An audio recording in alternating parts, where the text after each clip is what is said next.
má ṣe o, ìdánwò ni akẹ́kọ̀ọ́ poli Ẹdẹ yìí múra lọ́wọ́ tó fi ṣubú lulẹ̀ ló bá kú.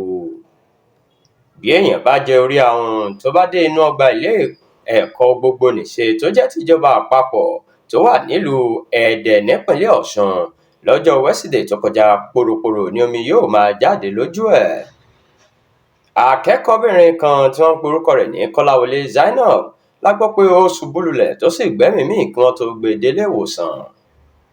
Zainab, ẹni tó wà ní ìpele ìparí ẹ̀ka tí wọ́n ti ń kọ́ nípa ìmọ̀ HND2 Quantity Surveying Department, la gbọ́ pé ó ń kàwé ní ìmúrasílẹ̀ fún ìdánwò sáà àkọ́kọ́ first semester èyí tó fẹ́ ṣe láago 12 ọ̀sán ọjọ́ náà.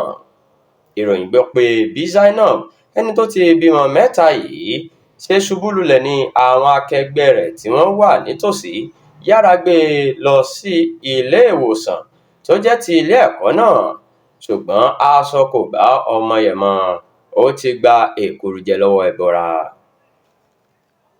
Adelé alukoro ilé ẹ̀kọ́ ọ̀hún, Ṣọlá Lawal, fìdí ìṣẹ̀lẹ̀ náà múlẹ̀. Ó ní Zainab ti jáde láyé kó tó di pé wọ́n gbé e délé ìwòsàn.